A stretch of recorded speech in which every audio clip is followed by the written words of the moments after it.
My dear friends, we find a story of a widow in the gospel and in the first reading also. A widow is a person who lost her husband.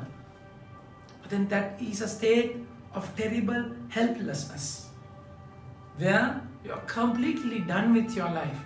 In those culture, a widow, a woman is discriminated. And when we become a widow, you're completely looked down upon. It's kind of a curse before God.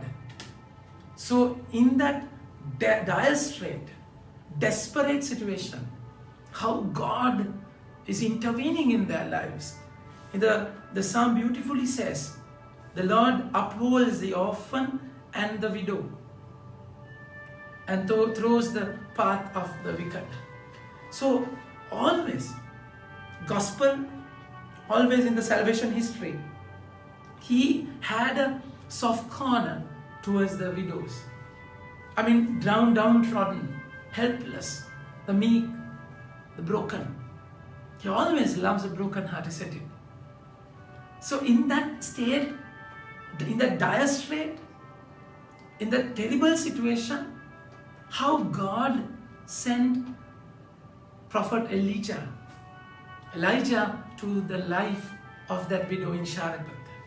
It was a drought. It was a terrible situation. Of course, that the woman, that widow in Sharephath was going through a hard time. But then spiritually, when it comes to Elijah, the prophet is a person who gave his whole life, who loved the Lord, like the last Sunday, with all the might, strength and heart. But then the Lord, the way he takes them is a path of trust, faith. So if you love the Lord with all your heart, mind and strength, might, you give the whole life to him and you allow him to take you. And we find the life of Elijah, how King Ahab was a sinful king, was having pagan practices, apostasy. So the Lord punished the land with a drought. And in that drought, Lord asked the prophet to go to Kerith. Kerith is a rocky ground, and he asked to depend on a stream and send ravens or the crows to give him food. So how he had to depend on the Lord. And then this is the background, and he was asked to go to Sharephath and asked to him to depend on this widow. I mean, the way the Lord is taking, the Lord wants to show that I will look after you, not people, not things, because you are mine and I'm yours. So that's why ravens are sent. That's why crows are sent, because they are very, very vulnerable. You cannot tame or control them. So this is exactly why, when it was the day where that particular widow in Sharephath lost everything, it was the last day, because that's why she's saying,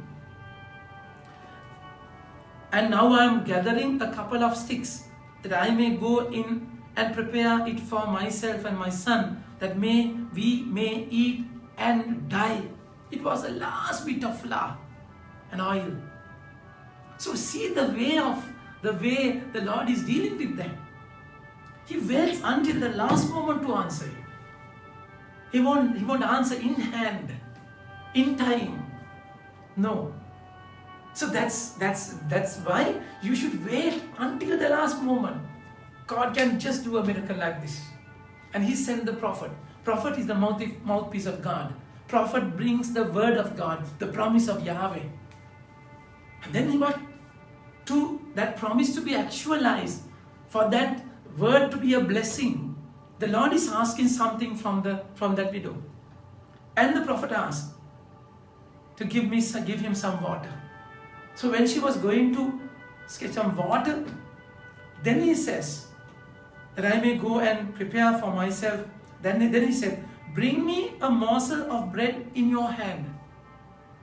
I mean, it's terrible. You're asking this person. And she is ready to give. She's just ready to give. And she held on to the promise of God. That do not fear, go and do as you have said, but first make me a little cake of it and bring it to me. First and the best place to the Lord. The Lord will bless the whole thing. So this, in the state as a widow, you are required to give what you have, not from extra. Give everything to the Lord. So first portion will represent the whole bunch. That's the meaning of 10% also. First portion, the Feast of Harvest, is there to give the first place to the Lord. So we find another widow in the Gospel where the Lord, it was the courtyard. And the courtyard, there were 13 tiers. So it was after the place in the temple where women and children stayed. It's after that. So it's a crowded place. And it was close to Passover, because it's the Holy Week, Tuesday of the Holy Week. So Jesus has entered Jerusalem it's a Holy Week, and he's closing to Passover. And a few days there's going to be Passover. So a lot of people do come to the temple. But there was nearly 6 lakhs approximately, they say. So it was a crowded place. But Jesus identified them personally. He saw how rich people coming and they are donating big sum of money. But then he saw their heart also. And he saw their background also. That they give from the extra. So your God does not want your money, isn't it? He's never poor. He does not depend on men. But then he looks into your heart. In Genesis chapter 4 verse 4 it is said how God accepted Abel and Abel's offering of a tree. So he accepted the person with a gift. That's exactly, my dear friends. So this particular widow, and Jesus saw her from all the crowd, and it was small, 2 small copper coins, which will make a penny. It's a small amount. How come Jesus, amidst all the people, saw that particular amount? It's amazing, isn't it? The way God sees your heart. He exactly sees you personally. And detail-wise, He's the Lord who said, I have counted your hair. And that small copper coins, the noise of it, sound of it, when she put that into the till, that sound, my dear friends, Jesus listened to that. Not only the sound of the coin, He listened to the heart of the widow. He exactly knows you.